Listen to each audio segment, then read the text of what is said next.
अस्सलाम वालेकुम नाजरीन। पिछली किस कैंट पर आपने देखा कि वसूलियस अर्तुगरुल के बिछाए हुए जाल की तरफ आ गया था। इस किस के आगाज में वसूलियस अपने सिपाहियों को कहता है, हमला करो, ये एक जाल है। इस तरह लड़ाई शुरू हो जाती है।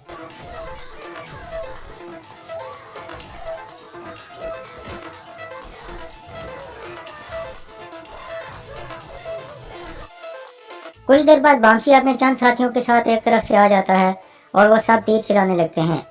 वसूलियस के कुछ सिपाही मारे जाते हैं।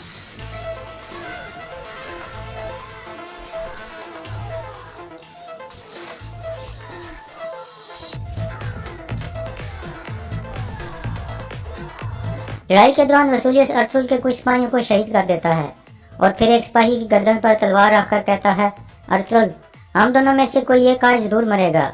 फिर वो सिपाही की गर्दन पर तलवार फेर देता है और इसके बाद अर्तुगरुल की तरफ बढ़ता है। फिर उन दोनों के दरमियान लड़ाई शुरू हो जाती है।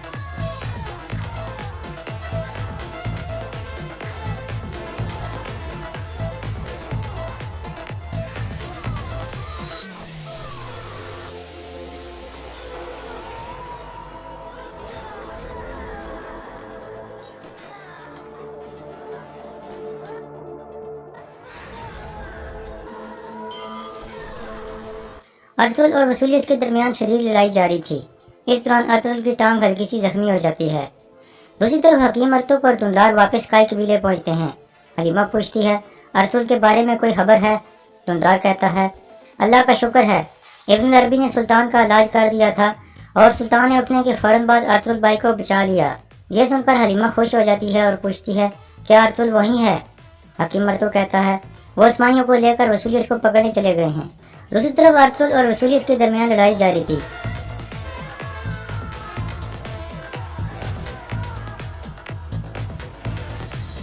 इस तरह अर्तुगरुल वसूलियस को गिराने में कामयाब हो जाता है, जबकि बाकी सिपाही दूसरे आदमियों के साथ लड़ रहे थे। इसी दौरान कुछ नकाबपोश आदमी एक तरफ से आ जाते हैं और तीर कमान तैयार करके बैठ जाते हैं। वसूलियस गिर चुका था। अर्तुगरुल उसे कहता है, तुम्हारे मरने का वक्त आ गया है वसूलियस। वसूलियस कहता है, तुम मुझे मार सकते हो लेकिन हमारा मुल्क हमेशा जिंदा रहेगा अर्तुगरुल। फिर अर्तुगरुल या अल्लाह कहते हुए अपनी तलवार हवा में बुलंद करता है।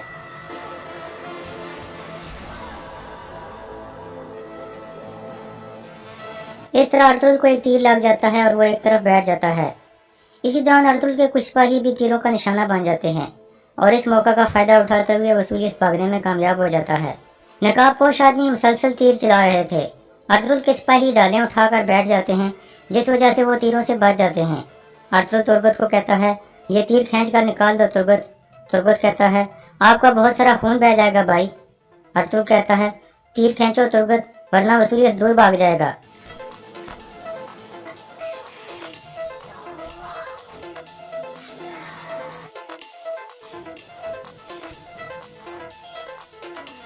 इसी दौरान तीर अंदाज मुसलसल तीर चला रहे थे। दूसरी तरफ हंदी बाजार में सादुद्दीन का खास सिपाही अंदर आकर कहता है, मैंने वसूलियस को बचाने के लिए अपने आदमी भेज दिए हैं अमीर हजरत, वो अर्तुगरुल को कत्ल किए बगैर वापस नहीं आएंगे। सादुद्दीन पूछता है, क्या तुम्हें उन आदमियों पर पूरा भरोसा है? जाबिर कहता है, उन सब ने मेरे हुक्म पर यह नौकरी हासिल की थी, वो मुझे धोखा नहीं देंगे। यह सुनकर सादुद्दीन उसे शाबाश देता है। इतने में सुल्तान का आदमी इजाजत लेकर अंदर आता है और कहता है, सुल्तान आपको बुला रहे हैं अमीर हजरत। दूसरी तरफ वसूलियस का खास कमांडर अपने सिपाहियों के साथ एक पहाड़ी पर मौजूद था। इतने में एक सिपाही वहां पहुंचकर उसे बताता है कि हंदी बाजार से खबर आई है, उनका सुल्तान चला गया है, लेकिन अभी भी वहां हिफाजत के सख्त इंतजाम हैं। कमांडर कहता है, अगर उनका सुल्तान चला गया है तो वो ऐसा क्यों कर रहे हैं? हो सकता है कि उनका सुल्तान वहाँ से गया ही ना हो। अर्तुगरुल ने हमें धोखा देकर गवर्नर वसूलियस को अपने जाल में फंसा लिया है। सिपाही पूछता है, अब हम क्या करेंगे? कमांडर कहता है, अब हम गवर्नर वसूलियस का इंतजार नहीं करेंगे और हंदी बाजार पर हमला कर देंगे। दूसरी तरफ सुल्तान अलाउद्दीन सादुद्दीन को कहते हैं, जल्द उनको पता चल जाएगा कि हमने वसूलियस को धोखा दिया है, फिर वो हंदी बाजार पर हमला कर सकते हैं। सादुद्दीन कहता है, मैंने जरूरी एहतियाती तदाबीर ले ली हैं सुल्तान, आप आराम करें। सुल्तान कहते हैं, मैं ठीक हूँ सादुद्दीन, मुझे इससे ज्यादा अपने अंदर मौजूद गद्दार की फिक्र है। सादुद्दीन कहता है, आप दोनों कबीलों में गए थे, हो सकता है इनमें से किसी एक ने आपको जहर दिया हो। सुल्तान कहते हैं, मैंने तो सोचा था कि गद्दार यहाँ इस महल में मौजूद है। सादुद्दीन कहता है, अगर ऐसा भी है तो उस बदउनवान को हम तलाश कर लेंगे। सुल्तान कहते हैं, मैं उसको तलाश करूंगा सादुद्दीन। दूसरी तरफ नकाबपोश आदमी अर्तुगरुल के सिपाहियों पर तीर चला रहे थे। इतने में पीछे से बामसी और अब्दुर्रहमान आ जाते हैं। बामसी और अब्दुर्रहमान 2 आदमियों को मार देते हैं, लेकिन बाकी भागने में कामयाब हो जाते हैं। फिर अर्तुगरुल और उनके सिपाही खड़े हो जाते हैं। फिर वो दोनों अर्तुगरुल के पास पहुंच जाते हैं। अर्तुगरुल पूछता है, कौन थे वो? बामसी कहता है, इसका हमें नहीं पता चला भाई, हमने 2 को ठिकाने लगा दिया है, लेकिन बाकी 3 भाग गए हैं। फिर अर्तुगरुल गुनगुत और दुमरुल को कहता है, तुम दोनों जख्मी सिपाहियों के साथ वापस संदी बाजार चले जाओ और सुल्तान को सारी सूरत हाल से आगाह करो। और बामसी और तुर्गत, तुम दोनों मेरे साथ आओ, हम वसूलियत के पीछे जाएंगे। मजीद 2 सिपाहियों को भी अपने साथ ले आओ। फिर वो एक तरफ चल पड़ते हैं। दूसरी तरफ वसूलियत कुछ सिपाहियों के साथ एक तरफ जा रहा था। उसका कमांडर कहता है, जनाब घोड़े इस तरफ हैं। वसूलियत कहता है, हम भाग नहीं रहे अहमक, वो हमारे पीछे आएंगे। हम आज ये सब खत्म कर देंगे। आज या वो मरेगा या मैं। ये आखिरी जंग होगी और इसके बाद सुल्तान की बारी होगी। फिर वो सब एक तरफ चलने लगते हैं। दूसरी तरफ वसूलियत का दूसरा कमांडर हंदी बाजार पर हमला करने की तैयारी कर रहा था। इतने में एक सिपाही आकर उसे बताता है कि काई और जवेदार कबीले के सिपाही हंदी बाजार की तरफ जा रहे हैं। ये सुनकर वो प्रोग्राम तब्दील कर देता है और कहता है, उनकी तादाद हमसे बहुत ज्यादा है, इस तरह हम उसे नहीं जीत सकते, हम वापस के लिए जा रहे हैं। फिर वो सब वापस चल पड़ते हैं। दूसरी तरफ अर्तुगरुल और उसके साथी वसूलियत के पीछे जा रहे थे। रास्ते में कुछ निशान देखकर अर्तुगरुल कहता है, मोहतात रहना, वसूलियत अकेला नहीं है। फिर अर्तुगरुल तुर्गत को कहता है, जिन्होंने हम पर तीर चलाए थे वो दोबारा आ सकते हैं। तुर्गत कहता है, मैं उनका बंदोबस्त करता हूँ सरदार। फिर वो सब आगे बढ़ जाते हैं। हंदी बाजार में सुल्तान अपने आदमी से पूछते हैं, जब मुझे जहर दिया गया उसके बाद क्या हुआ था, मुझे सब कुछ बताओ। सुल्तान का आदमी उन्हें सब कुछ बता देता है कि कैसे सादुद्दीन ने इब्नुल अरबी को अंदर आने से रोका और फिर मैंने और अर्तुगरुल के सिपाहियों ने जोर देकर उन्हें अंदर आने दिया। सुल्तान कहते हैं, तुम सुकून रखो अजीज, तुमने बिल्कुल सही किया है। इसके बाद हाइमा खातून और असलान खातून सुल्तान से मुलाकात करती हैं। इस दौरान सुल्तान असलान से पूछते हैं, आप उस आदमी से लड़ने वाली थी जिससे आप शादी करने वाली हैं? असलान उनको बताती है कि अब मैं उनसे शादी नहीं कर रही। मैंने इज्जत के साथ उन्हें बता दिया है कि मैं अपने भाई का बदला लेने और कराजसर किला फतह होने तक अपना कबीला नहीं छोड़ूंगी। इसके बाद सुल्तान उन दोनों की बहुत तारीफें करते हैं। दूसरी तरफ वसूलियत अपने चांद सिपाहियों के साथ छुपकर एक जगह बैठा हुआ था और अर्तुगरुल का इंतजार कर रहा था। अर्तुगरुल और उनके साथी एक जगह पहुंचकर रुक जाते हैं।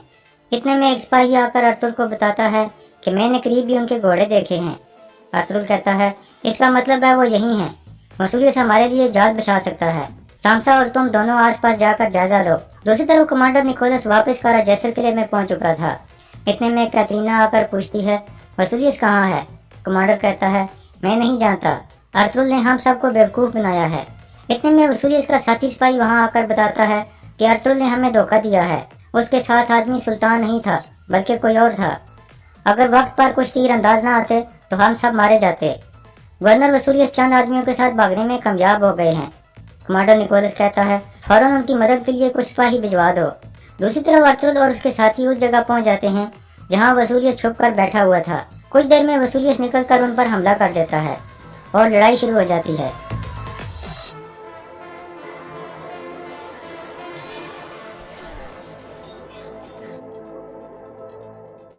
दूसरी तरफ दुमरुल वापस हंदी बाजार पहुंच जाता है और सुल्तान को बताता है कि अर्तुगरुल साहब वसूलियत को मारने ही वाले थे कि कुछ तीरंदाज आदमी वसूलियत को बचाने के लिए आ गए। उन्होंने हमारे सिपाहियों पर तीर चलाए। सुल्तान पूछते हैं, कौन थे वो आदमी और अर्तुगरुल साहब कहाँ हैं? दुमरुल कहता है, उन आदमियों के पीछे हमारे सिपाही गए हैं। वसूलियत भाग गया है। अर्तुगरुल साहब और उनके साथी उसके पीछे गए हैं। दूसरी तरफ अर्तुगरुल और वसूलियत के दरमियान लड़ाई शुरू हो जाती है।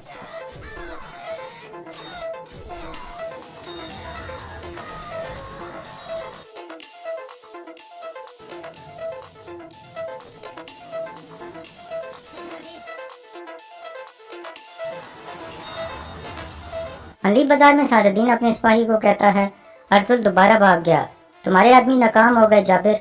जाबिर कहता है, वो अर्तुगरुल को भागने नहीं देंगे अमीर हजरत, वो उसे मार कर वापस आएंगे या फिर खुद मर जाएंगे। सादुद्दीन कहता है, तुम अर्तुगरुल को नहीं जानते, अब वो कामयाब नहीं होंगे।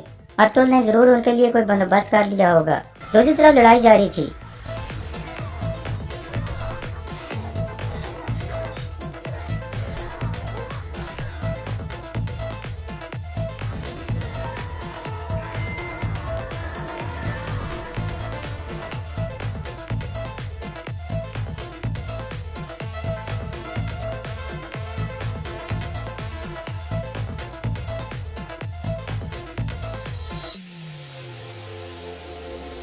اس طرح ارطغرل وسولیس کا گلا کاٹ دیتا ہے اور وسولیس کا یہاں خاتمہ ہو جاتا ہے اور یہاں اس قصے کا اختتام ہو جاتا ہے۔